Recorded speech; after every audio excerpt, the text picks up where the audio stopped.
MMQ official के YouTube channel को subscribe करें और बेल आइकॉन को दबाएं ताकि वीडियो की नोटिफिकेशन आपको सबसे पहले मिल सके।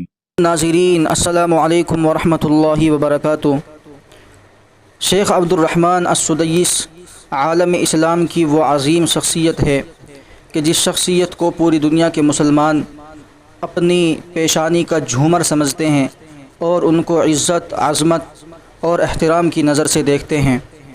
इसलिए हम जैसे लोगों के लिए ये बात ज़ेबा नहीं कि उनके बारे में कोई ऐसी बात करें कि जिससे उनकी आज़मत में कमी आए, इसलिए कि अल्लाह रब्बुल इज़्ज़त ने उनको वो अज़ीम मकाम अता फ़रमाया है कि जो दुनिया के अंदर बहुत कम लोगों को हासिल होता है। अल्लाह रब्बुल इज़्ज़त ने उनको ये मकाम अता फ़रमाया कि वो अल्लाह रब्बुल इज़्ज़त के अज़ीम घर बैतुल्लाह के इमाम हैं।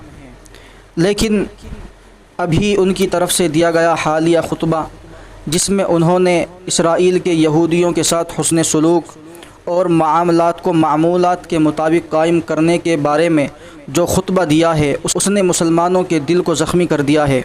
जी हाँ नाज़रीन, 4 सितंबर 2020 को अपने ख़ुतबे में शेख सुदैस यहूदियों के साथ बेहतर ताल्लुक़ात कायम करने की तरग़ीब दे रहे थे। उन्होंने यहूदियों के साथ हुस्न सलूक और मामलात को मामूल के मुताबिक कायम करने पर ज़ोर दिया। मौसूफ़ की ये तकरीर अल जज़ीरा चैनल पर सुनी जा सकती है।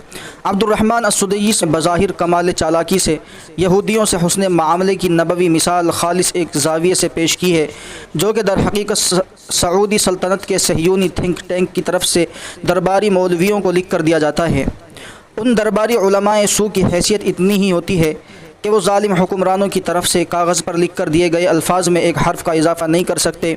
इस दफ़ा हराम मक्की के इमाम अब्दुर्रहमान अस्सुदैस से यहूदियों की क़ुर्बत इख्तियार करने के मुताल्लिक़ जो कुछ खुतबे के तौर पर पढ़वाया गया, वो एक बड़ी प्लानिंग का हिस्सा है। सुदैस के खुतबे से पूरी दुनिया के मुसलमानों को ज़हनी तौर पर तैयार करने की कोशिश है कि वो फ़लस्तीन की जगह इसराइल को और क़िबला अव्वल बैतुल मक़दिस की जगह हैकल सुलेमानी को तस्लीम करने के लिए तैयार हो जाए। मुत्तहिदा अरब इमारात के आले नहियान की जानिब से डोनाल्ड ट्रंप की सरपरस्ती में इसराइल को तस्लीम किया जा चुका है, जिसके बाद ख़ित्ता अरब में क़यास आराइयाँ ज़ोरों पर थी कि अब दीगर अरबी ममालिक भी इसराइल को तस्लीम कर लेंगे। आलम अरबी का मंजरनामा तेज़ी से तब्दील हो रहा है, जिसमें बज़ाहिर यहूदी ताकतें अपने हदफ में कामयाब होती नज़र आ रही हैं। एक तरफ उन्होंने पूरी दुनिया को इस तरह तब्दील किया है कि अब दुनिया इस्लाम की आलमी इज्तिमाइयत का तसव्वुर बाकी न रहे। अरबिस्तान में इस्लाम पसंदी और दीनी हमीयत को 100 सालों से ख़त्म करने के लिए हर सतह पर कोशिशें की गई। उलमा, फ़ुक़हा, स्कॉलर्स और मशाइख़ हक़ को जेलों में डाल दिया गया। अरबिस्तान में कठपुतली हुक्मरानों के ज़रिए फैलाई जा रही बेगैरती और दीन बेजारी पर जो भी हक़ गोई का मुज़ाहरा करता, उसे या तो जहर देकर या तो जेलों में अज़ियत देकर मार दिया जाता। सूरत हाल ऐसी हो गई कि सऊदी अरब में यहूदियों और सहयूनियों के दफातर और हेड क्वार्टर कायम हो गए। फिर रफ्ता रफ्ता शाही महल्लात भी इस्तिमारी ताकतों के ज़ेर असर हो गए और अब हुक्मरानों का इंतखाब भी यहूदी सलीबी लाबियों की मुदाखलत से अमल में आता है। तमाशा ये है कि अक्सरियत इस्लामी इक़्तिदार की बात करना अब हल्कापन समझने लगी है, जबकि जिन लोगों ने ये फ़िज़ा बनाई वो ख़ुद अपनी आलमी रियासत तामीर कर रहे हैं और वो उसके लिए हर तरह की दहशत गर्दी, इंतहा पसंदी, कत्ल गारत, नस्ल कुशी और आखिरी दर्जे की चोरी डकैती बर्पा किए हुए हैं। सूरत हाल यहाँ तक जा पहुँची है कि उन्होंने हरमैन के इर्द गिर्द अपने नापाक पंजे गाड़ दिए हैं और अब अपने आलमी इस्तिमारी नज़रिए को इक़्तिदार दिलाने के लिए मिंबर रसूलुल्लाह सल्लल्लाहु अलैहि वसल्लम मिंबर हरम का इस्तिहसाल हो रहा है। लेकिन कैसी दर्दनाक सिचुएशन है कि ना मोमिन का दिल तड़पता, ना हिजाजी, ना ही अहले जुब्बा और दस्तार को इस बदकिरदारी का एहसास रहा है। इससे पहले अब्दुर्रहमान अस्सुदैस यहूदी सलीबी ज़िम्मेदारों से गले मिल मिल कर खुशगपियाँ लड़ा चुके हैं। इससे पहले वो मोहम्मद बिन सलमान और ट्रंप को आलमी दुनिया में अमन व सलामती का आलम बरदार तक करार दे चुके हैं।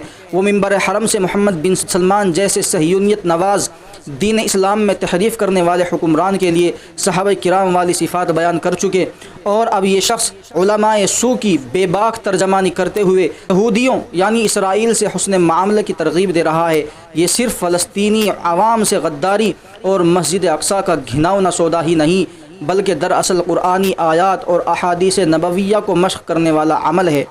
नाजायज़ इसराइल को ख़ाह पूरी दुनिया कबूल कर ले, फ़र्क नहीं पड़ता, لیکن امت اسلامیہ کے قبلہ اور کعبے سے یہ آوازیں بلند ہونا خطرناک اور ناقابل برداشت ہے۔ اس سے بڑھ کر امت کے خلاف، اسلام کے خلاف، اللہ اور رسول اللہ صلی اللہ علیہ وسلم کے خلاف اور کیا ہو سکتا ہے؟ حرمین پر اگر اہل طاغوت کا تسلط نفاق کا بیج بوئے تو وہ سند نہیں ہے۔ حرم منافقوں سے بری ہے۔ حرم کی طرف سے اس برات کا اظہار امت پر فرض ہے۔